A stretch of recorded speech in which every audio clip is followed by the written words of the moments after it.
no debe haber tenido un estrés físico ni emocional, no debe estar sentado con los pies sobre una superficie plana, el brazo debe estar apoyado en una superficie plana. En mi consultorio, por ejemplo, han visto el brazo está volando, ¿no? Porque está pegado ahí en tensión. Trato de que esté por lo menos sobre el brazo, sobre el brazalete, ¿no? Entonces hay que tomar adecuadamente la presión. Ahora, tampoco se puede hacer el diagnóstico con solo una toma. ¿Por qué? Porque le vas a empezar un tratamiento crónico al paciente. Pero hay que estar seguros de que sea hipertenso. Mínimo hay que tomarle 3 tomas de presión arterial con una diferencia de unos minutos, no, o si es en diferentes días mejor. Saber si es realmente hipertenso y ver qué factores de riesgo más tiene aparte de la hipertensión. Entonces la hipertensión aumenta la mortalidad cardiovascular, ¿no? Duplica, miren, la mortalidad cardiovascular se incrementa a partir de 115, 75, incluso cifras casi normales supuestamente, ¿no? Y se duplica por cada 20 milímetros de mercurio que aumenta la sistólica y 10 milímetros de mercurio que aumenta la diastólica. Entonces, si va aumentando 20 en sistólica y 10 en diastólica, tiene doble riesgo de morir por un evento cardiovascular. Por eso es importante que la presión esté en las cifras que son las deseadas para el paciente, ¿no? En sujetos mayores, la hipertensión arterial sistólica no es la que se va a producir más, la aislada sistólica, como les digo, porque son pacientes que tienen mayor resistencia vascular periférica y el paciente hace hipertensión sistólica aislada. Entonces, miren, cada aumento de 20 milímetros en la sistólica y 10 en la diastólica duplica el riesgo de mortalidad por un evento cardiovascular, o sea, por un infarto, ¿no? Estas son la clasificación que hemos visto, la que les acabo de escribir en la pizarra. Habían otras clasificaciones donde la presión, pues, esta, por ejemplo, chicos, miren. Esta era la clasificación que yo estudiaba cuando era estudiante de ustedes. Miren, el estadio 1 era de 140 a 159, de 90 a 99. El estadio 2 de 160 a 179 y de 100 a 109. Y el estadio 3 era mayor de 180, mayor de 110. Así eran las cifras, ¿no? Pero ahora han visto, ya el estadio 2 es mayor de 140 y mayor de 90. El estadio 2, como ven allá, ¿no? Ya estos estadios, ¿y por qué no? ¿Por qué lo han simplificado? Porque mayor de esa cifra es el mismo riesgo. Entonces, ¿para qué lo clasifico en todo esto si el riesgo es igual? ¿No? Porque se ha visto que con estas cifras igual han tenido eventos cardiovasculares o eventos de órgano blanco, igual que con cifras mayores. Entonces miren que ahora las cifras cada vez son menores, ¿no? Antes, hasta 140, 90 no se daba tratamiento. Ahora, como ven, ya es estadio 2. Importante, chicos, individualizar cada paciente de acuerdo a su comorbilidad. Ahora, el síndrome metabólico, ¿a qué se refiere? Ustedes van a escuchar, este paciente es metabólico. El síndrome metabólico es un paciente hipertenso que tiene dislipidemia y resistencia a la insulina, ¿no? Es un paciente que tiene estos factores de riesgo. La obesidad es importante, sobre todo la obesidad abdominal. Entonces, ¿qué deberíamos hacer?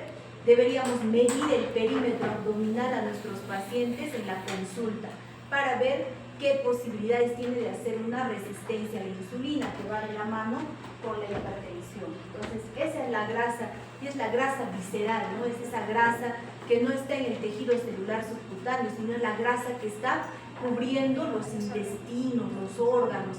Esa es la grasa más difícil de bajar y es la grasa, pues, que al final nos va a llevar a la resistencia a la insulina.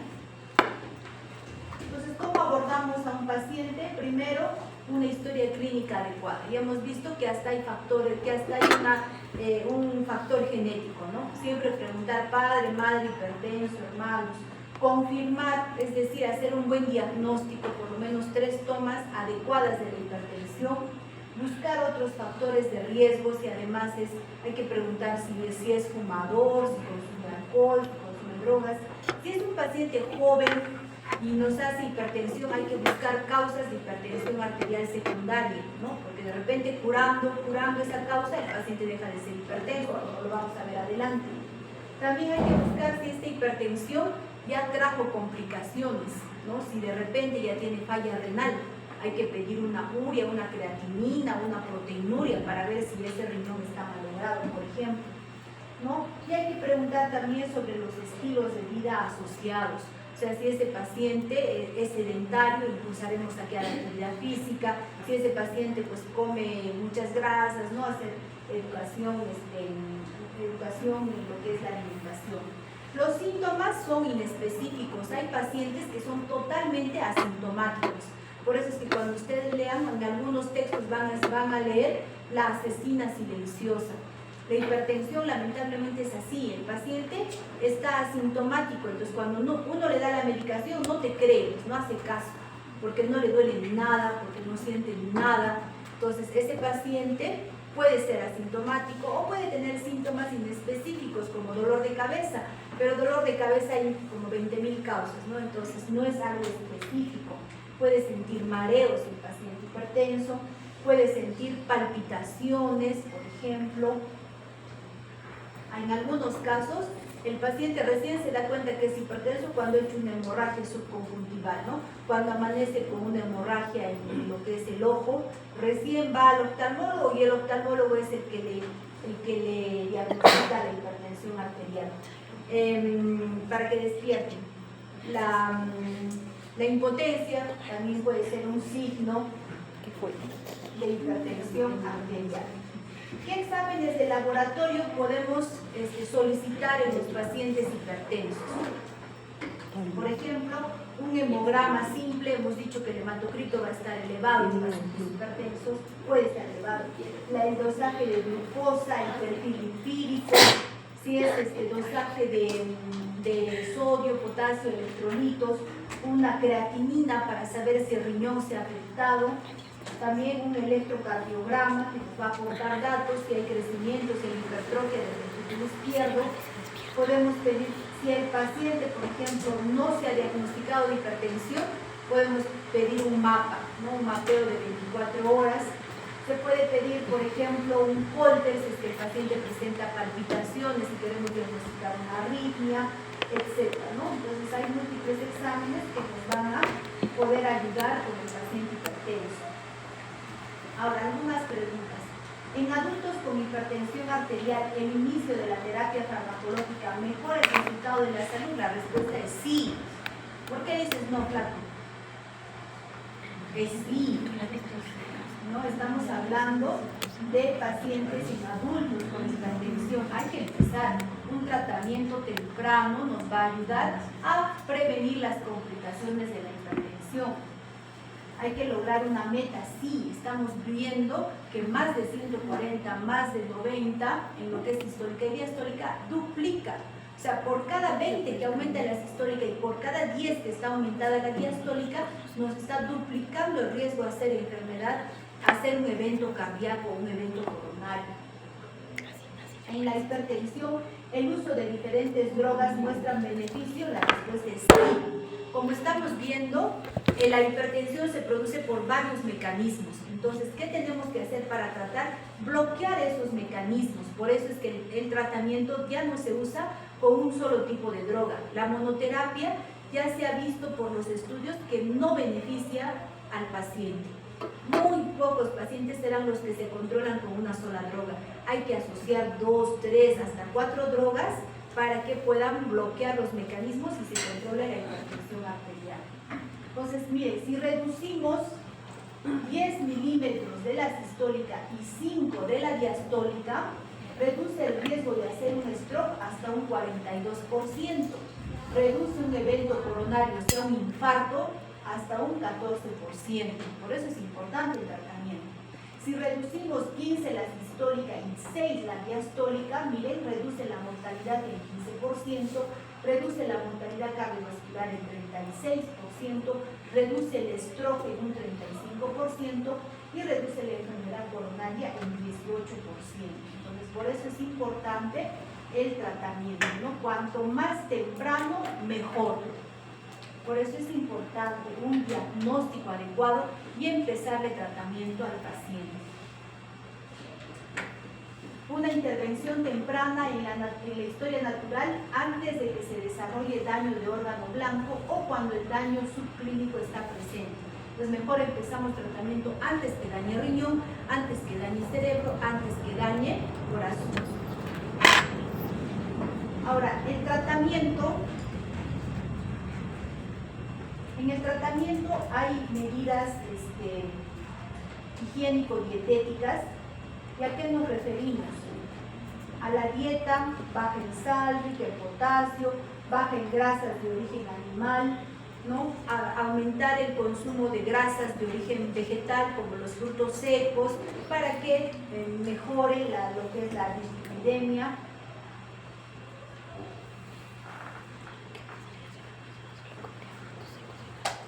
La dieta importante, baja en carnes rojas, porque hemos visto que el hematocrito va a estar elevado. Puede ser alto en proteínas, pero la carne de pollo, pescado, fruta y verdura, sobre todo la dieta baja en cloruro de sodio. Entonces, el tratamiento debe ser una terapia combinada, ¿no? Entonces, es mejor combinar varios tipos de medicamentos a dosis bajas que darle un solo medicamento a dosis altas. Eso tiene mejor efecto en el tratamiento del hipertenso. Hay que mejorar el cumplimiento. También si le vamos a llenar, digamos, 8 pastillas al día, el paciente se olvida, el paciente no toma porque a veces a esa hora no está en la casa. Entonces, ¿qué han hecho los laboratorios? Han asociado varios medicamentos en una sola píldora. Hay píldoras que tienen, por ejemplo, un ARA2 más un calcio antagonista más un diurético. Puede haber un ARA2 más un beta bloqueador más un diurético. Entonces, ¿qué han hecho estos laboratorios? Como el paciente no toma o no se adhiere al tratamiento porque se olvida o porque le aburre o porque piensa que está dañando su riñón, está dañando su hígado al tomar tantos medicamentos, abandona el tratamiento. Y eso es lo que nos va a traer consecuencias como las complicaciones hemorrágicas cerebrales. Entonces, ¿qué han hecho? Han agrupado lo que más usamos en una sola píldora. Eso conviene sí, porque el paciente con una sola dosis está cubierto generalmente las 24 horas. A estar dando uno en la mañana, uno en la tarde o al mediodía, a media mañana, a quien no le aburre, a quien no le cansa, ¿no? Pero lamentablemente el precio, pues, hay que preguntar al paciente si va a poder mantener ese tratamiento. A veces el paciente de emoción te dice que sí, 2 o 3 meses, luego le falta la plata y abandona el tratamiento. Entonces siempre hay que consultar antes de dar un tratamiento caro al paciente, hay que consultar cuál es Claro, hay que preguntarle, ¿no? De manera sutil, usted va a poder cubrir este tratamiento porque va a ser de acá toda la vida. No es un mes, no es 2 meses con un antibiótico, ¿no? Es de acá al resto de la vida. Entonces, hay que hacer que el paciente se adhiera al tratamiento. Hay que evitar estar probando diferentes drogas como monoterapia. Por ejemplo, paciente que está con valsartán, 2 tabletas en la mañana y 2 en la noche. Yo no le voy a pasar a un irbesartán 2 tabletas en la mañana, sino ¿qué voy a hacer? Le voy a asociar a ese valsartán, le puedo asociar, por ejemplo, un beta bloqueador, le puedo asociar un calcio antagonista como un amlodipino, un diltiazem, o le puedo asociar un diurético, ¿no? Entonces, mejor asocio medicamentos que están cambiándole a una monoterapia a dosis altas. Eso se ha visto que tiene mejor resultado en el paciente. Y también importante es mantener las cifras que ya hemos visto, ¿no? Bajar la diastólica, la sistólica. El tratamiento debe ser individualizado. Ahora, en la población general, o sea que no es raza negra, no incluyendo los diabéticos, el tratamiento se debe incluir una tiazida. ¿Qué es la tiazida? Por ejemplo, la hidroclorotiazida, el diurético. El diurético, chicos, no solamente lo usamos en la hipertensión para que bote líquido, sino porque potencia la acción, por ejemplo, de los YECA o de los ARA2 o de los calcio antagonistas, ¿no? Por eso usamos el diurético. Ahora, el paciente con hidroclorotiazida, los primeros días orina bastante, pero luego de un tiempo ya orina normal, ¿no? El cuerpo también se va adecuando al medicamento. No se recomienda beta bloqueadores como tratamiento inicial, a excepción, por ejemplo, que sea un paciente joven. Por ejemplo, si uno de ustedes, de los varones sobre todo, ahora yo le diagnosticaría hipertensión arterial, ¿qué haría? Le daría de tratamiento un beta bloqueador. Por ejemplo, un bisoprolol, un carvedilol. ¿Por qué?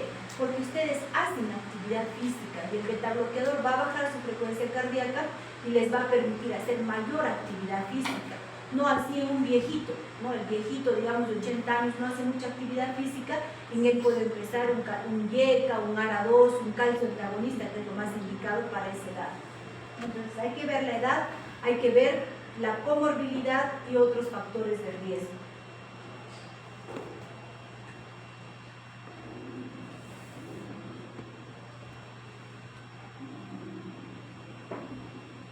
Ahora, el paciente mayor de 18 años con enfermedad renal crónica no debe recibir tratamiento con YECAs o ARAs para mejorar la función renal.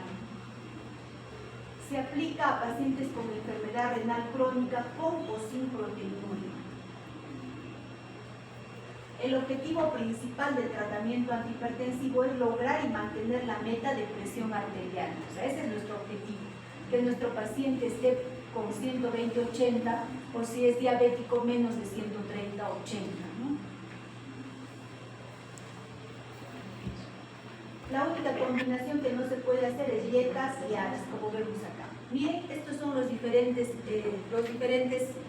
tipos de medicamentos antihipertensivos. Tenemos los diuréticos, tenemos los bloqueantes de angiotensina o los ARA2, tenemos los ARA2, por ejemplo, acá tenemos los sartán, valsartán, el irbesartán, telmisartán, candesartán, olmesartán, ¿no? Que son más o menos como son en potencia.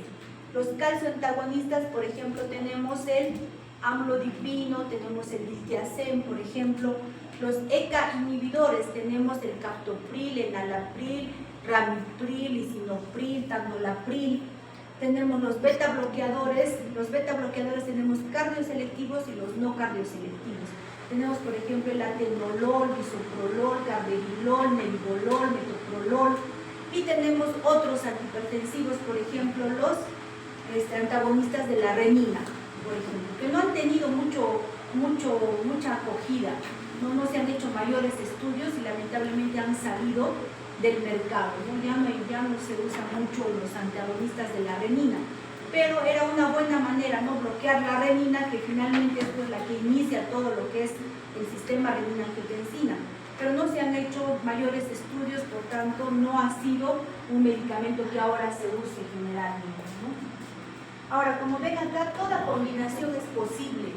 Puedo combinar tiacídicos con betabloqueadores, puedo combinar tiacídicos con YECA, con calcioantagonistas, con receptores de la angiotensina o ARA2 o AT1.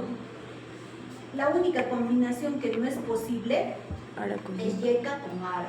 O sea, no puedo combinar un enalapril con un losartán, por ejemplo, ¿no? ¿Por qué? Porque están bloqueando el mismo mecanismo. ¿Qué vamos a hacer? Vamos a hacer que el riñón trabaje mucho, hasta lo podemos llevar a la falla renal y no va a hacer el efecto que nosotros quisiéramos, al bloquear varios mecanismos. Entonces, esta es la única combinación que no es posible, YECA con ARA. El resto, todas las combinaciones son posibles. Las que están con verde son las más usadas, las que tienen mejor efecto, ¿no? Y las que están con línea negra punteada no se suele hacer, pero se ha visto que también tiene efecto, ¿no? Siempre buscando que sea un tratamiento individualizado. La edad del paciente, la comorbilidad del paciente es importante.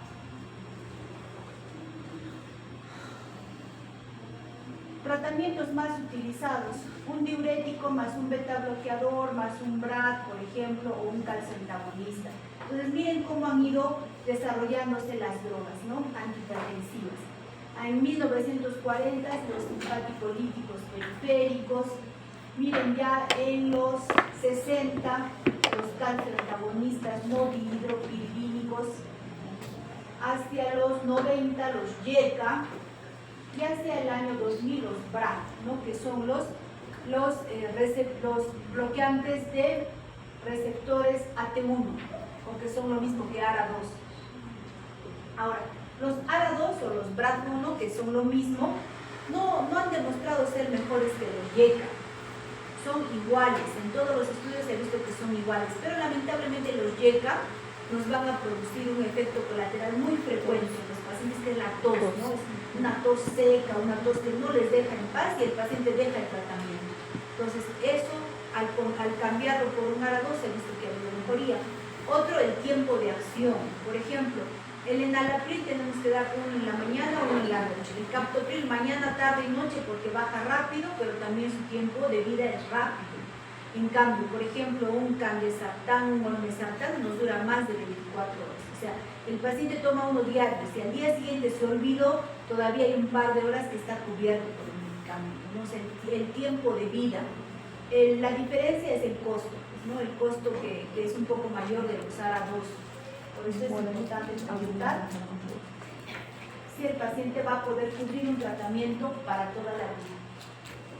El algoritmo simplificado antihipertensivo usando terapia combinada, fijas, a bajas dosis, es superior a las recomendaciones de las guías actuales, ¿no? Al final, chicos, la guía es solamente eso, pues es una guía, ¿no? Nos ayuda a encaminarnos a algo, pero el que toma la decisión somos nosotros, individualizando al paciente y viendo la raza, viendo la actividad física, viendo la comorbilidad del paciente, viendo incluso los hábitos nocivos del paciente. Entonces, ¿qué es lo primordial? Hacer una buena prevención, ¿no? Una buena prevención, o sea, hasta en el control prenatal, que un niño nos nazca con bajo peso al nacer, ya nos está indicando que va a ser hipertenso. Entonces, un buen control prenatal para que tengamos niños de un peso adecuado es también disminuir a la larga la enfermedad de la hipertensión arterial. Por ejemplo, ¿no? La dieta, el ejercicio, la actividad física. Si hacemos todo eso, le vamos a dar así a la hipertensión arterial, no al paciente a la hipertensión arterial. Chicos, 5 minutos para que vayan al baño, tomen algo y regresen. Inuria mayor a 1 gramo por 24 horas.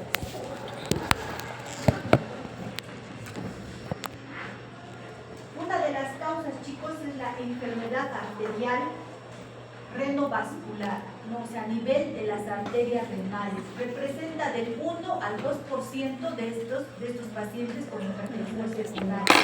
Es potencialmente curable dependiendo dónde esté la obstrucción. Hay una obstrucción de la arteria renal, ¿no? Y el principal mecanismo que se va a dar es la activación del sistema renina-angiotensina-aldosterona.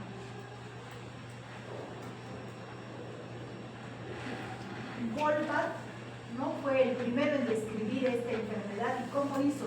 Hizo un experimento en perros, les clampó las arterias renales, ¿no?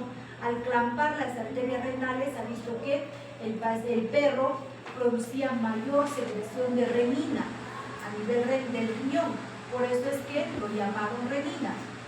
Y ya se ha visto que la renina pues transforma el angiotensinógeno, ¿no? En angiotensina 1, hasta angiotensina 2. Entonces puede haber un paciente que tenga 2 riñones, que uno esté afectado, puede haber un paciente con 2 riñones, que los 2 riñones estén afectados, o puede haber un paciente monorrenio, que solo tenga un riñón y ese riñón esté afectado, ¿no? Entonces puede haber estas diferentes presentaciones. Entonces, al haber una obstrucción en la arteria renal, ¿qué se va a producir? Isquemia renal, ¿no? Se va a activar el sistema renina-angiotensina-aldosterona, que ya hemos visto que aumenta la presión arterial, aumenta la resistencia vascular periférica, retiene sodio, retiene agua, por tanto aumenta el gasto cardíaco y por tanto aumenta la hipertensión arterial. Hay 2 formas de presentación prevalentes en este caso. Una es la aterosclerosis y otra es la displasia fibromuscular. La aterosclerosis generalmente se va a dar en hombres mayores de 50 años, ¿no? La lesión es proximal a la arteria renal y hay 50% progresa a una oclusión total. Pero si es un paciente, chicos, que tiene aterosclerosis a nivel de las arterias renales, obviamente también tiene aterosclerosis a nivel de las arterias cerebrales, de las arterias coronarias, de las arterias mesentéricas, de las arterias periféricas. Porque el endotelio hemos dicho que es un órgano que es el mismo desde la cabeza hasta los pies. Entonces va a ser un paciente que no solamente presente estas manifestaciones, sino también tendrá pues ya una enfermedad cerebrovascular, tendrá cardiopatía isquémica, por ejemplo, ¿no? Y el otro grupo de pacientes son los pacientes que tienen displasia fibromuscular, que se presenta en el 20 a 30% de casos y se va a dar en mujeres jóvenes, generalmente menores de 30 años. En este caso va a haber una lesión de la íntima, media y periarterial. Esto se va a producir a nivel de segmento medial o distal de la arteria renal. ¿Cuándo sospechar? Cuando, por ejemplo, el paciente hace hipertensión en menores de 30 años. ¿No? Si un jovencito hace hipertensión, hay que sospechar en una causa secundaria. Ahora, si también se presenta ya de muy adulto, mayor de 55 años, un varón mayor de 55, también hay que sospechar una causa aterosclerótica. Se va a escuchar un soplo abdominal, esto dependiendo, ¿no? Si el paciente es gordito, pues no se escucha, solamente si el paciente es delgado. Se va a escuchar un soplo diastólico y lateralizado. Si la hipertensión arterial rápidamente lo lleva a una falla renal, hay que sospechar de una hipertensión renal, renovascular. Si la hipertensión es resistente al tratamiento, hay que sospechar de una causa secundaria. Si el paciente hace constantemente crisis hipertensivas, emergencias hipertensivas como el edema agudo de pulmón, hay que sospechar de una enfermedad secundaria renovascular. Si el paciente de pronto hace una insuficiencia renal, cuando poco tiempo antes tenía un sedimento normal, hay que sospechar una causa renovascular. Si el paciente ya tiene aterosclerosis difusa, o sea, ya es un paciente que es un infarto cerebral, ya es un paciente que es un infarto coronario, o tiene claudicación intermitente, ya pues hay que sospechar una causa de aterosclerosis porque es la enfermedad más prevalente. Si el paciente, por ejemplo, le empezamos el tratamiento con un YECA o con un BRAC o ARA2, por ejemplo, le empezamos con enalapril o losartán y hace falla renal, hay que sospechar de una enfermedad renovascular. Entonces, la displasia fibromuscular hemos dicho que es en pacientes mujeres jóvenes, generalmente menores de 30 años, ¿no? Y es una lesión, como ven, puede ser medial o distal. En cambio, la aterosclerosis se da en mayores, personas mayores, generalmente varones, ¿no? Y la lesión es proximal, miren, es proximal. Generalmente bilateral, o sea, en ambos riñones, ¿no? Miren acá y acá también. Entonces, esta es una diapositiva importante porque nos clasifica a este tipo de hipertensión renovascular en los dos grupos. Miren, aterosclerótica, varones mayores de 50 años, ¿no? En cambio, la fibrodisplasia muscular, mujeres jóvenes menores de 30 años. La lesión en la aterosclerosis es proximal, en cambio, en la fibrodisplasia es medial o distal. Ahora, ¿quiénes no se van a beneficiar de una revascularización? O sea, estamos hablando de que la arteria renal está cerrada. ¿Qué tengo que hacer? Revascularizar, abrir esa arteria, ¿no es cierto? ¿Quiénes se van a beneficiar de esta revascularización? Obviamente las mujeres jóvenes, las que tienen displasia fibromuscular. Al volver a abrir esta arteria, la paciente se va a curar de la hipertensión y ya no va a tener que tomar tratamiento toda la vida. Ya no va a tener estas crisis de hipertensión y estas emergencias hipertensivas. Pero un varón ya mayor que tenga la causa aterosclerótica, abres la arteria renal, pero está cerrada sus arterias cerebrales, está cerrada las coronarias, está cerrada las arteriales periféricas, ¿no es cierto? ¿Por qué? Porque la aterosclerosis es un proceso que afecta todo el endotelio, todas las arterias del cuerpo, no solamente las del riñón. Si está afectada el riñón, ¿cómo estará el cerebro? Pues no, ¿cómo estará el corazón? Entonces, ¿quiénes se van a beneficiar de una revascularización? Las pacientes generalmente con displasia fibromuscular. ¿Qué exámenes podemos hacer para que el paciente, para llegar a un diagnóstico, ¿no? Ya hemos dicho en quiénes sospechar. Sospecho de este paciente. ¿Qué tengo que hacer con el paciente? Le podemos hacer primero un radiorentograma con test de Captopril. Este es un examen de medicina nuclear donde se le pasa al paciente una sustancia radioactiva y tiene que eliminar por los riñones, pero previamente se debe sensibilizar al paciente con una dosis alta de Captopril. Por eso se llama radiorentograma con test de Captopril. Entonces, después de esta sensibilización, al paciente se le pasa la sustancia radioactiva y fíjense acá, hay un riñón que sí elimina y hay otro riñón que no. Entonces acá solamente me da alta sospecha de que tenga la enfermedad radiovascular. No es confirmatorio, no es que sí tiene, no. Tiene alta probabilidad o baja probabilidad. Otro examen importante es el ecodoppler para ver el calibre de las arterias. Pero el ecodoppler, como es a nivel renal, depende pues del abdomen del paciente. Si es un paciente gordito o gordita, no se va a ver bien. Es operador dependiente, ¿no? También depende de la máquina. Entonces, es un examen muy útil, pero depende también de la compostura y del operador. Otro examen que sí va a servir bastante es la angioresonancia. Pero el problema de la angioresonancia es que se va a ver mejor las lesiones proximales. Pero ya hemos dicho que las proximales, ¿en quiénes están? En la causa aterosclerótica, ¿no? Las lesiones mediales o distales no se van a ver adecuadamente con la angioresonancia. La angiotomografía, porque ven acá, esta sí nos va a hacer ver las lesiones mediales o distales, que son las que se dan en la fibrodisplasia muscular. El problema es que si nosotros hacemos una angiotomografía, vamos a necesitar pasarle sustancia de contraste y le va a dañar el riñón a un paciente que ya de por sí tiene un riñón dañado, ¿no? Entonces, ahí hay que evaluar el beneficio y el riesgo. Si yo pienso que es un paciente que tiene causa aterosclerótica, ¿para qué le voy a dañar su riñón si no se va a beneficiar de una reperfusión, por ejemplo, ¿no? Entonces, ¿a quiénes voy a pedir? Al paciente que yo sé que le va a beneficiar la reperfusión. Entonces, ¿a quién? A la mujer joven, a la que sospecho de fibrodisplasia. Si es un viejito ya mayor, ¿para qué le voy a dañar más el riñón?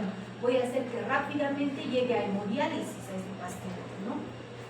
Ahora, el examen que es el gol estándar para este diagnóstico es la angiografía, ¿no? La angiografía que nos va a mostrar tanto lesiones distales, proximales, mediales. El problema es que también usa método de contraste.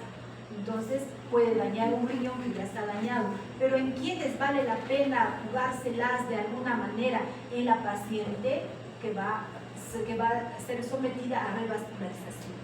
Si es un paciente que ya no lo voy a someter a revascularización, ¿qué tengo que hacer? Controlar su presión con drogas. No hay otro, ¿no?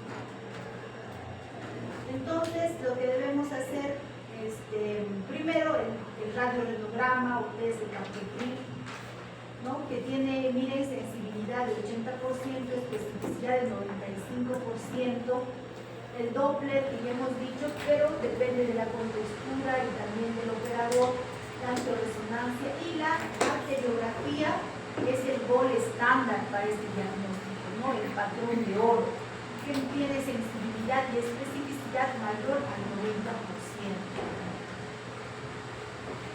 El tratamiento de estos pacientes es controversial, ¿no? Hay que lograr controlar la presión arterial. Siempre hay que darle la opción de usar un IECA o un ARA, o sea, y hacerle control de su función renal. Si con un IECA o un ARA rápidamente se va deteriorando el riñón, entonces hay que suspender y cambiar a otro tratamiento. Ahora, en caso, digamos, de que el tratamiento vamos a necesitar revascularizar al paciente, ¿no? Cuando la causa es una causa de la fibrodisplasia, es un paciente joven que no tiene dañado otras arterias, puede ser un bypass aortorrenal, como ven acá, o sea, un puente entre la arteria renal hacia la aorta, ¿no? Seccionar esa parte que está obstruida y hacer un bypass. O puede ser también la colocación de un stent, ¿no? Dependiendo de dónde sea donde sea la lesión. ¿Cuál es la piedra angular del tratamiento para la estenosis renal? Como ya hemos dicho, si es paciente joven que no tiene otras arterias dañadas, es la revascularización. Pero si es un paciente que tiene causa aterosclerótica, ya es el tratamiento medicamentoso, ¿no? Ahora, otra causa de hipertensión arterial secundaria es el hiperaldosteronismo primario, ¿no? ¿En quiénes sospechamos de hiperaldosteronismo primario? En estos pacientes que son hipertensos y cursan con hipocalemia, o sea, los niveles de potasio están bajos, están menos de 3.5. ¿En quiénes baja el potasio? Cuando toman diuréticos, chicos, cuando toman, por ejemplo, tiacídicos como la hidroclorotiazida, la furosemida, el paciente no solamente elimina líquidos, sino elimina potasio. Por eso es que el paciente se queja de calambres en las piernas. Por ejemplo, un paciente que tiene vómitos, diarrea, o sea, una gastroenteritis, una gastroenterocolitis, digamos, ¿no? Que empieza con vómitos, diarrea, pierde potasio. También se queja de calambres. ¿Por qué? Porque baja este electrolito. Pero si nosotros encontramos en un paciente que no toma diuréticos, en un paciente que no ha estado con vómitos, con diarrea, y tenemos un potasio bajo y una hipertensión alta, difícil de controlar, debemos sospechar de una causa de hipertensión secundaria, que es el hiperaldosteronismo primario. Entonces, en ellos hay que dosar el potasio. Si es una hipocalemia severa sin uso de diuréticos, hay que pensar en esto, ¿no? Si es que es una hipertensión refractaria al tratamiento con más de 3 drogas, también podemos sospechar de esta causa. Si tiene intolerancia a la glucosa, también sospechar de esta causa. El hiperaldosteronismo se puede dar por un adenoma, como ven acá, o sea, un tumor, un adenoma sobre la glándula suprarrenal, o también se puede dar por una hiperplasia de las glándulas suprarrenales. Por ejemplo, si es un adenoma de la glándula suprarrenal como este, se puede operar, se saca el adenoma y el paciente se cura de la hipertensión. Pero ¿qué pasa si la causa es esta hiperplasia bilateral de las glándulas suprarrenales?